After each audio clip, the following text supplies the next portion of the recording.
Now I'll take a moment to my forum contributions over many years, and uh, they're in good hands.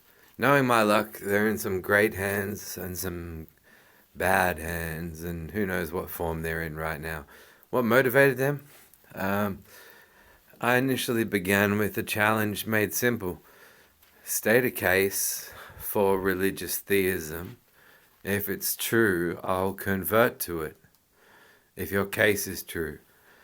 And I spent a good more than a year just getting it across to these people that it's not my job, because they said, and it was something I had been taught too, which was if they ask you, prove God exists, just reply saying, prove that he doesn't.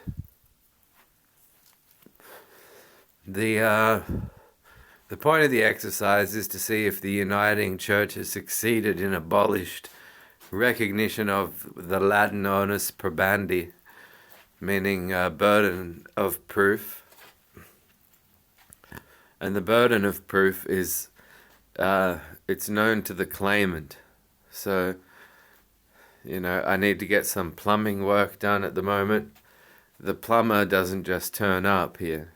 Woody Allen once said, not only does God not exist, but try getting a plumber on weekends.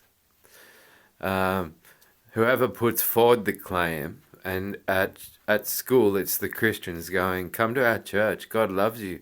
God loves you so much he murdered himself for you.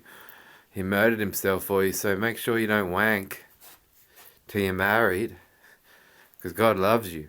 Okay, well, it's up to those same people to bring forward the evidence for their claim, or else their claim doesn't deserve to be listened to. So,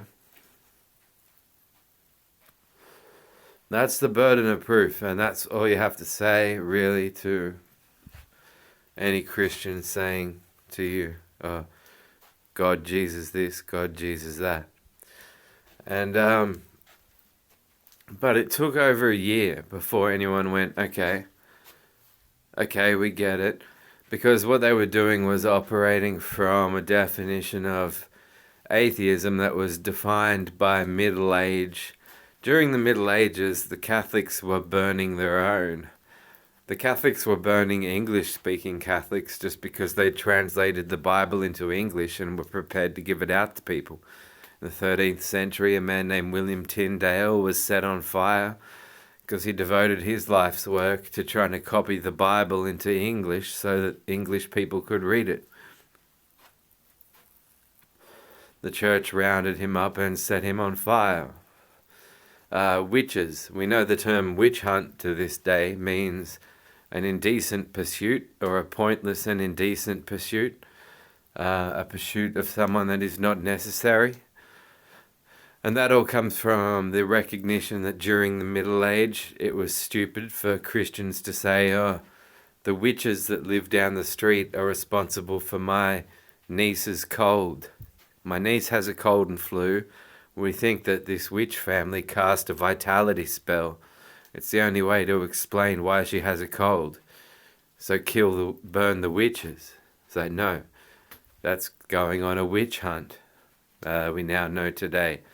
So it's very Middle Ages, the way that the unbeliever is defined. Godless meant without purpose, without meaning, without any morals, any comprehension of morals, without any moral decency.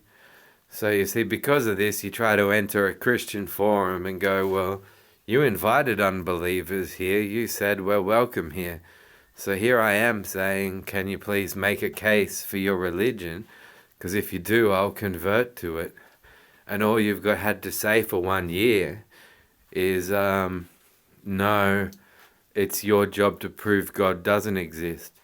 Bertrand Russell's teapot analogy was great. If the rings of Jupiter had a teapot sitting in it, a china teapot, would you say that it hasn't been seen yet on microscopes or telescopes, but would you say the teapot's there? Would you believe it's on faith even if you can't see it? Would you be agnostic about the teapot?